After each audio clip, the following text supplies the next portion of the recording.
Se dice que los delincuentes rara vez experimentan sentimientos debido a las acciones que cometen. Sin embargo, la realidad es completamente distinta, ya que sin importar cuán cruel pueda ser, perder aquello que una vez te brindó felicidad, como tu familia, puede dejarte devastado. Ismael El Mayo Zambada no fue la excepción. ¿Qué sucedió en su vida?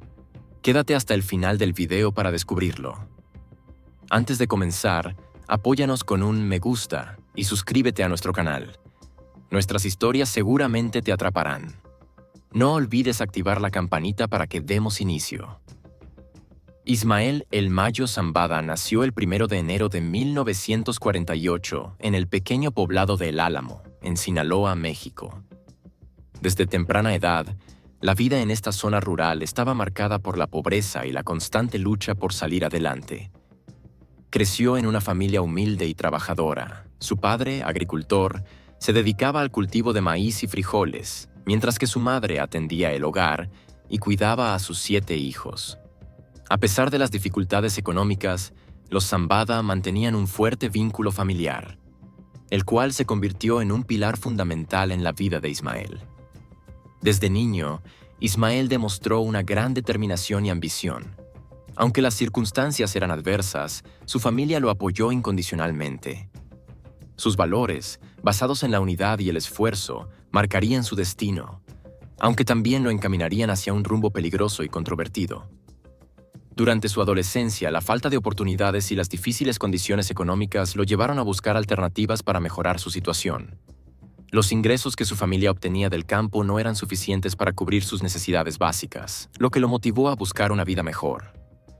En este contexto, Ismael comenzó a involucrarse en actividades ilícitas, al principio como una forma rápida de obtener dinero. Sus primeros pasos en el mundo del narcotráfico fueron a través de pequeñas transacciones y el contrabando de marihuana. Lo que comenzó como una solución temporal se convirtió en un camino hacia el poder y la influencia. En la década de 1970, Ismael Zambada formó su propio grupo de traficantes en Sinaloa, estableciendo conexiones con otros criminales y organizaciones delictivas. Durante este tiempo, conoció a Joaquín El Chapo Guzmán, quien se convertiría en uno de sus socios más cercanos. Juntos ampliaron sus operaciones y consolidaron su dominio en el tráfico de cocaína y otras sustancias. La relación entre Zambada y Guzmán se fortaleció a medida que enfrentaban y superaban los desafíos del violento mundo del narcotráfico.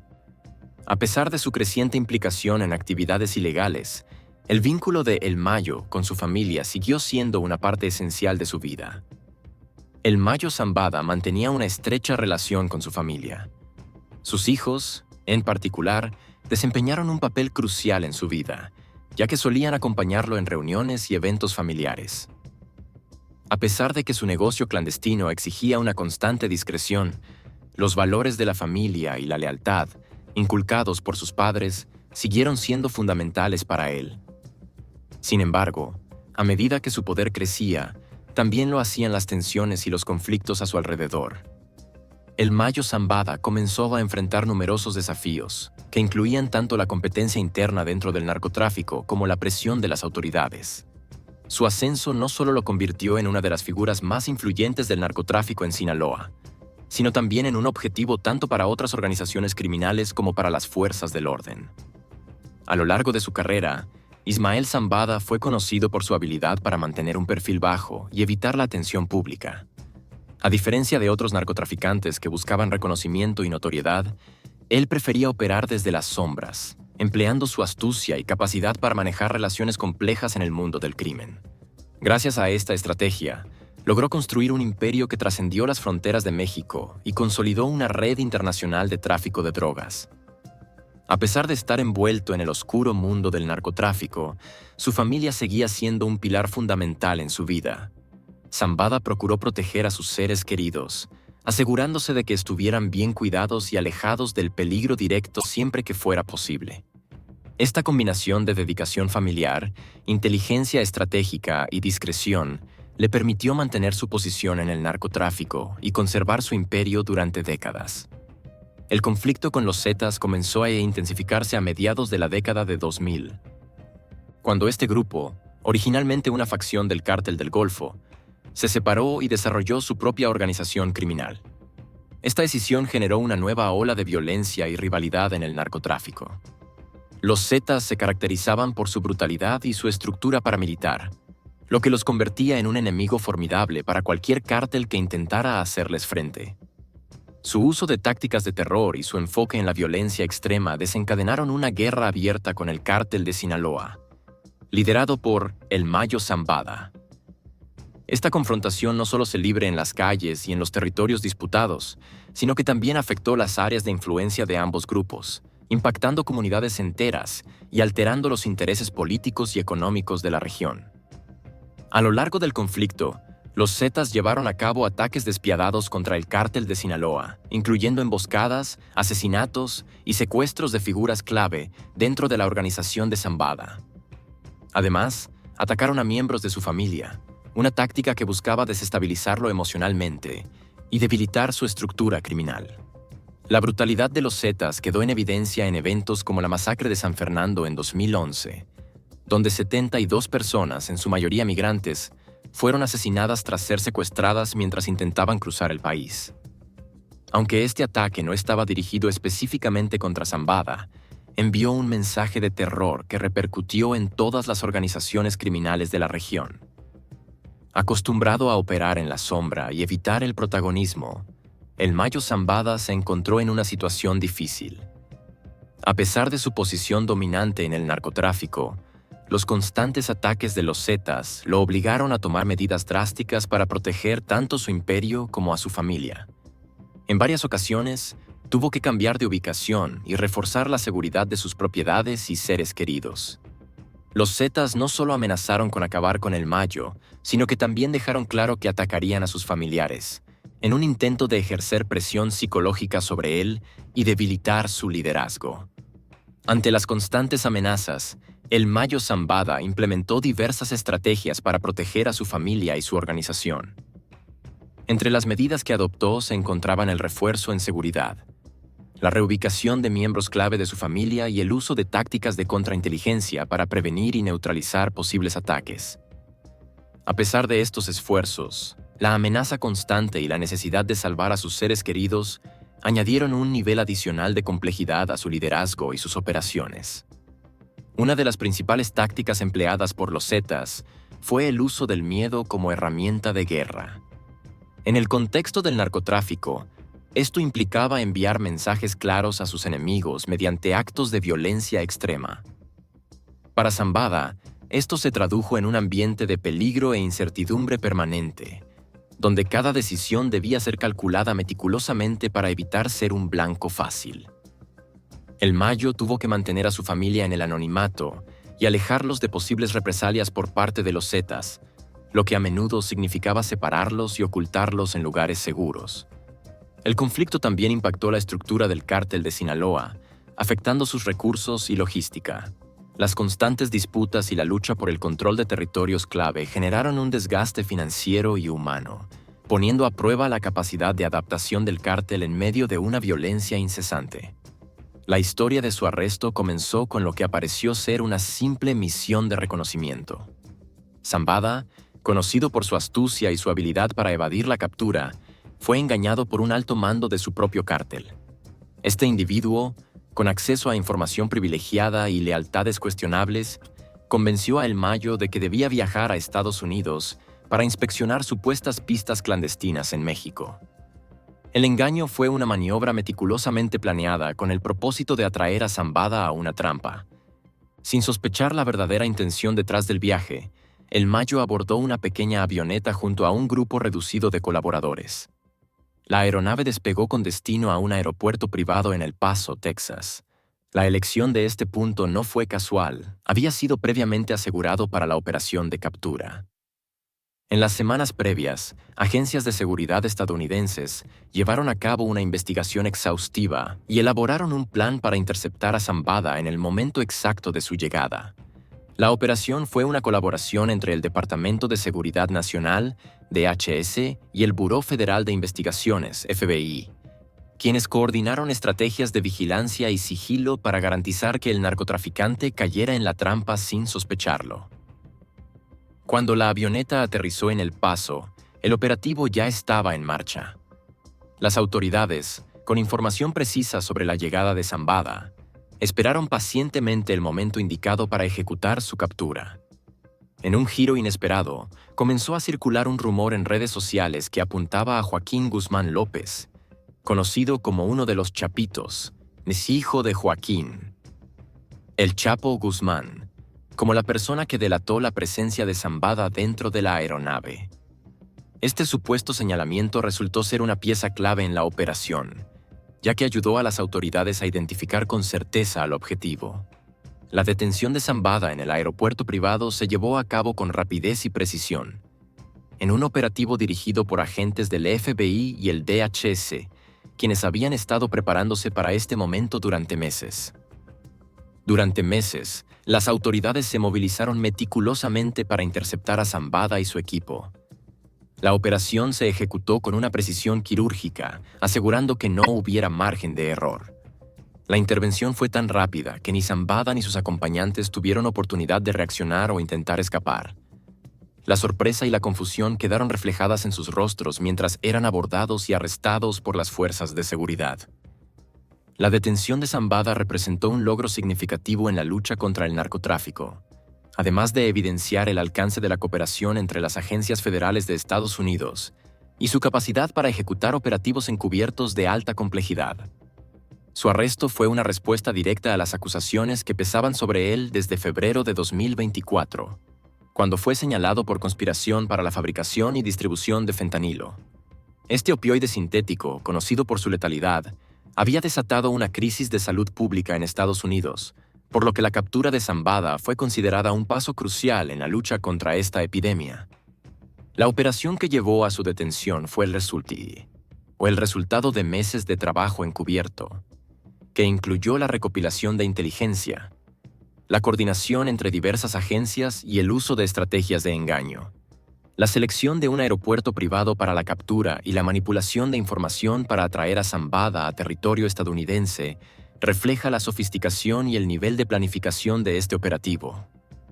Apenas ingresó a su celda, Zambada se encontró rodeado de un entorno hostil. Los reclusos, muchos de ellos rivales o personas afectadas por sus actividades, le manifestaron su desprecio con agresiones físicas constantes.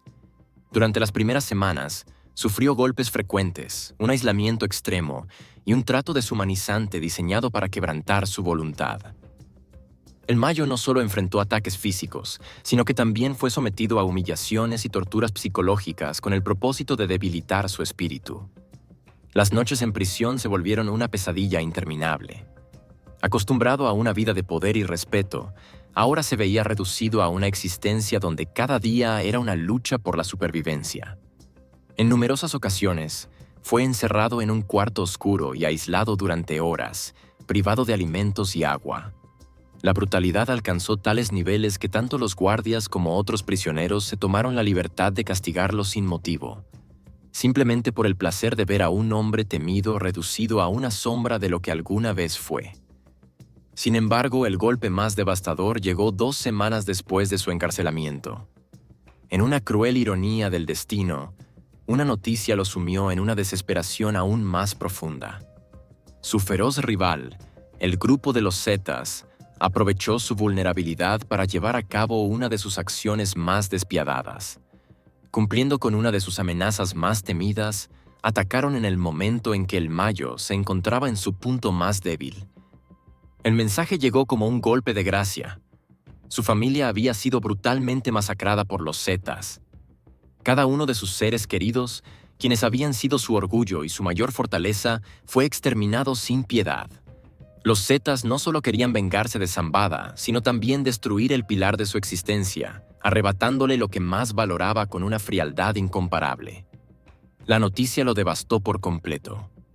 En los oscuros pasillos de la prisión, donde cada rincón era un recordatorio de su caída, el Mayo finalmente colapsó.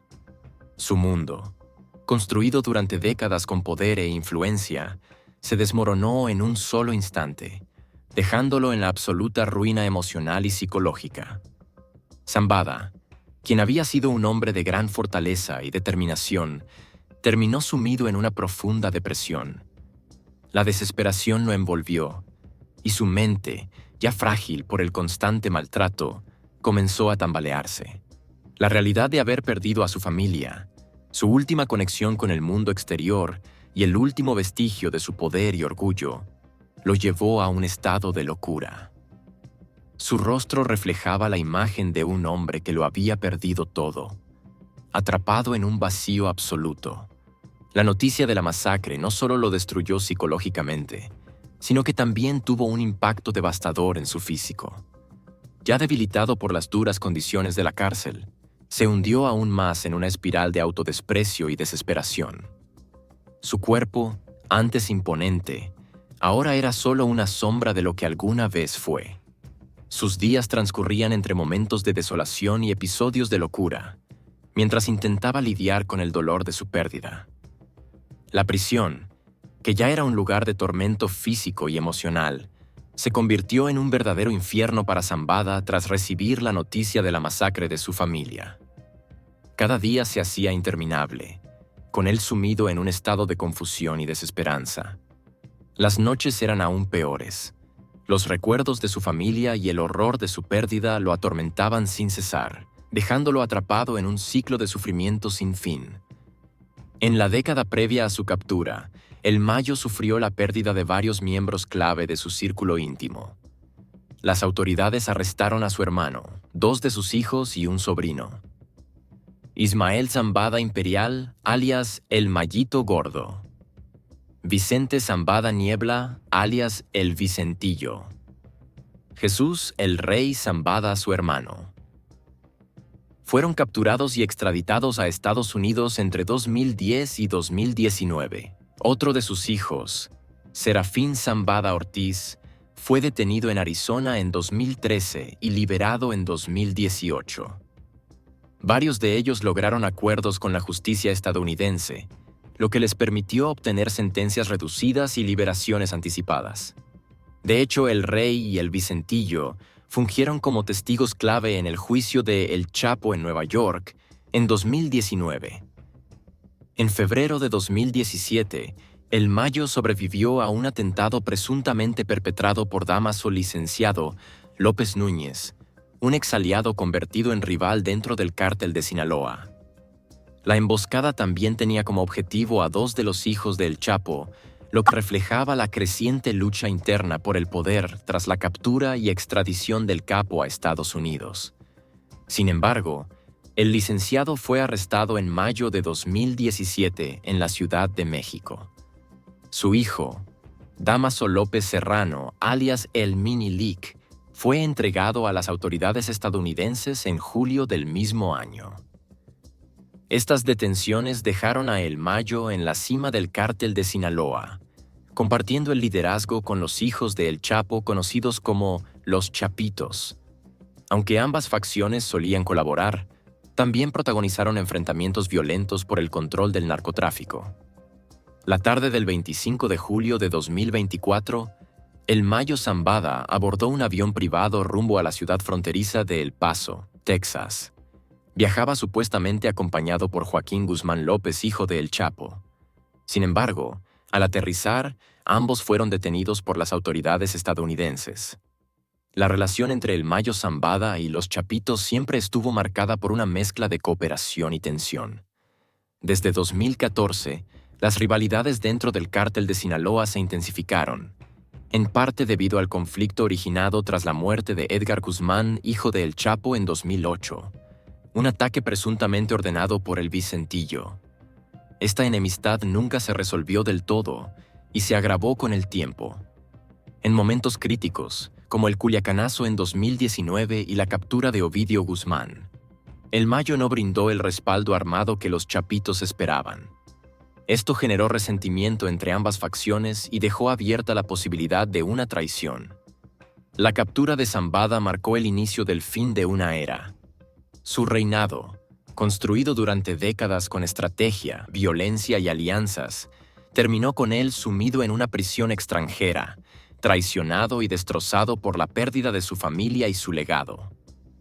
En 2023, a pesar de los esfuerzos de El Mayo por evitar un conflicto abierto y proteger a su familia, Las tensiones internas y externas se volvieron cada vez más insoportables. En julio de 2024, la situación alcanzó un punto sin retorno cuando Ismael El Mayo Zambada fue engañado para asistir a una reunión que resultó ser una trampa meticulosamente planeada por los Chapitos. Joaquín Guzmán López, uno de los líderes de los Chapitos, contactó a El Mayo solicitando su presencia en un encuentro con el propósito de resolver disputas entre figuras políticas de Sinaloa, incluido el gobernador Rubén Rocha Moya y el ex rector de la Universidad Autónoma de Sinaloa, Héctor Melesio Cuen Ojeda. La invitación parecía legítima y ofrecía una oportunidad para mediar en las crecientes tensiones políticas y criminales de la región. Confiando en que la reunión representaba una posibilidad para evitar una escalada de violencia, El Mayo ganó sin sospechar las verdaderas intenciones detrás del encuentro. En el lugar pactado, un grupo de hombres armados al servicio de los Chapitos emboscó a El Mayo. La operación fue rápida y despiadada. Lo golpearon, le cubrieron el rostro con una capucha oscura y lo ataron antes de subirlo a la parte trasera de una camioneta. Esta emboscada no solo evidencia la frialdad estratégica de los Chapitos, sino también su capacidad para ejecutar operaciones clandestinas con precisión táctica. Una vez capturado, El Mayo fue trasladado a una pista de aterrizaje cercana. Allí, la traición se consumió por completo. Fue obligado a abordar un avión privado junto con Guzmán López y el piloto. La posibilidad de ser llevado a Estados Unidos no era una mera especulación, sino una realidad aterradora que enfrentaba mientras su destino seguía sellado.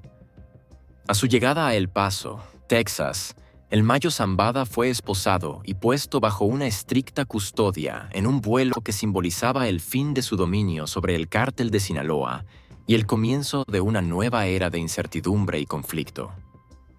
En cuanto al asesinato de Héctor Melesio Cuen Ojeda, ocurrido el mismo 25 de julio durante un presunto intento de robo de su vehículo, Zambada sostuvo que este hecho estaba vinculado con su propia captura. La coincidencia de fechas y circunstancias sugiere que ambos eventos estaban interrelacionados, especialmente considerando la desaparición de 2 miembros de su equipo de seguridad, lo que añadió aún más misterio y sospechas sobre la traición. El Mayo Zambada, enfrentando 17 cargos en el Tribunal de Nueva York, se encontró en una situación crítica. Este tribunal, que anteriormente había condenado a cadena perpetua a Joaquín El Chapo Guzmán, ahora se preparaba para enjuiciar a El Mayo, destacando la magnitud de las acusaciones y la trascendencia del caso. Mientras tanto, la estructura del cártel de Sinaloa se encontraba en una fase de transición y desorden.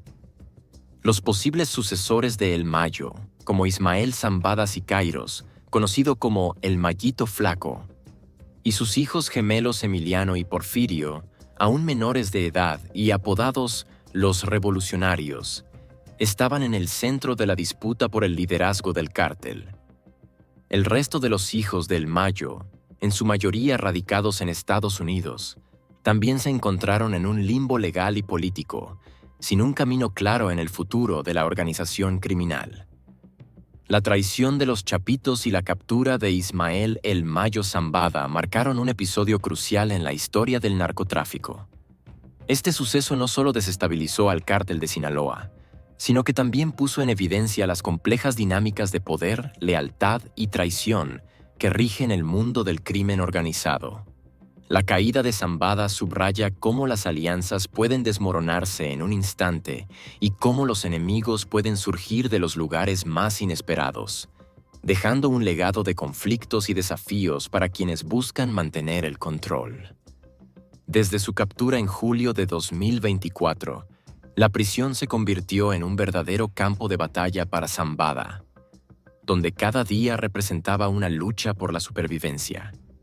El sistema penitenciario, decidido a hacerle sentir el peso de su detención tras décadas de impunidad, le impuso un régimen de encierro particularmente severo.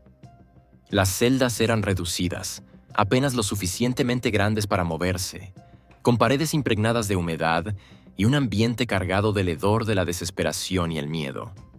Cada mañana comenzaba con el estridente sonido de las puertas metálicas abriéndose, seguido de una inspección exhaustiva y humillante. Los guardias, Mostrando un desprecio apenas disimulado, revisaban minuciosamente cada rincón en busca de cualquier indicio de contrabando o intento de fuga. Los castigos eran constantes y despiadados. Cualquier falta, por mínima que fuera, resultaba en represalias inmediatas. Golpes con porras, insultos y maltratos eran parte de su rutina diaria. Sin embargo, lo peor no eran los golpes, sino los castigos más crueles que llegaban sin previo aviso. A veces, lo sacaban abruptamente de su celda en plena madrugada y lo llevaban a una sala oscura y estrecha, conocida entre los reclusos como el agujero. Este espacio de aislamiento extremo fue diseñado para quebrar incluso a los más resistentes. En completa oscuridad, sin sonidos externos ni contacto humano, Zambada se enfrentaba a su peor enemigo, la soledad. El tiempo se volvió a un concepto irreconocible. Podía pasar días sin saber si era de día o de noche. Los guardias se aseguraban de que no tenía ninguna noción del paso de las horas. Las únicas interrupciones en su aislamiento eran las visitas esporádicas de los carceleros, quienes traían consigo nuevas formas de tortura. A veces, simplemente lo dejaban sin alimento durante días, observando cómo la inanición minaba su resistencia física y mental. En otras ocasiones lo sometían a interrogatorios brutales, empleando métodos que rozaban lo inhumano. La desnutrición avanzaba rápidamente. Su piel se tornaba pálida, sus ojos se hundían y su cuerpo se debilitaba. Pero lo más preocupante era el deterioro de su mente. La combinación de hambre y aislamiento extremo afectaba su percepción de la realidad, provocándole alucinaciones y desvaríos. A pesar de estos castigos incesantes, Zambada se aferraba a su última chispa de resistencia. Sabía que muchos celebraban su caída, pero también entendía que su reputación dependía de su capacidad para soportar el sufrimiento. Cada vez que lo sacaban del cuarto oscuro, los guardias esperaban encontrar a un hombre derrotado. Pero él, aunque aparentemente deteriorado, mantenía una mirada desafiante que enfurecía a sus carceleros. Esa actitud solo intensificaba los abusos. Frustrados por su resistencia, los guardias soportaron los castigos.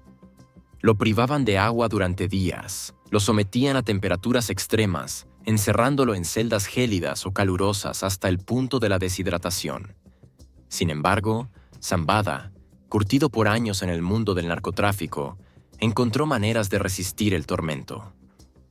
A pesar de estar confinado en el Secot, un centro penitenciario de máxima seguridad conocido por sus estrictas condiciones, Zambada no perdió su capacidad de manipulación.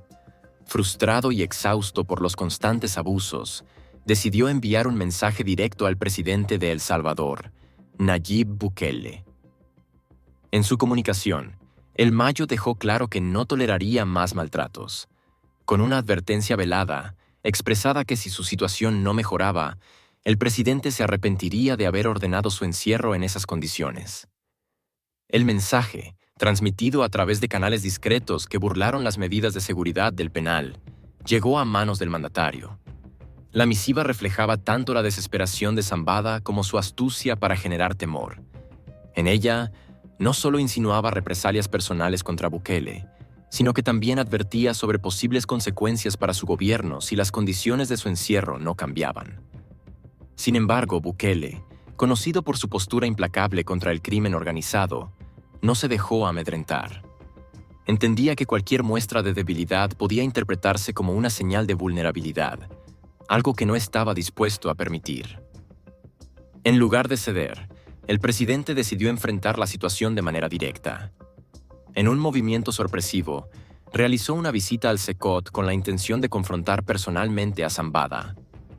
Su llegada al penal generó una mezcla de asombro y tensión entre el personal penitenciario y los internos. La visita no era un simple acto simbólico, sino un mensaje claro de que no habría concesiones ni indulgencias. Cuando Bukele se encontró cara a cara con Zambada, su actitud fue firme e inflexible. Sin rodeos, le dejó claro que no tenía escapatoria y que pasaría el resto de su vida en prisión. Le advertirá que cualquier intento de desafiar su autoridad solo empeoraría su situación.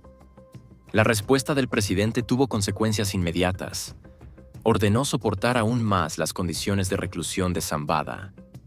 En los días siguientes, La vida del narcotraficante en el Secot se convirtió en un verdadero calvario. Los castigos se intensificaron, las torturas físicas y psicológicas se hicieron más frecuentes, y las privaciones de comida y agua se volvieron aún más prolongadas. El personal penitenciario, siguiendo órdenes directas, aumentó la presión sobre él, asegurándose de que su resistencia fuera llevada al límite. La cárcel, que ya era un infierno para Zambada, se convirtió en una trampa mortal donde cada día era una prueba extrema de supervivencia. Su aislamiento se volvió absoluto y su deterioro físico y mental se aceleró bajo la mirada impasible de un sistema que buscaba quebrarlo por completo. El Mayo Zambada, que durante décadas había sido una de las figuras más poderosas del narcotráfico, ahora enfrentaba el castigo implacable de la justicia. Su caída no solo marcó el fin de una era dentro del cártel de Sinaloa, sino también el inicio de un periodo de incertidumbre y lucha por el control de la organización. Mientras tanto, en prisión, cada día era una batalla por conservar lo poco que le quedaba de dignidad. Sin aliados, sin poder y sin salida, la leyenda del Mayo Zambada se desmoronaba, dejando tras de sí un legado de violencia, traición y un destino sellado en las sombras de una celda.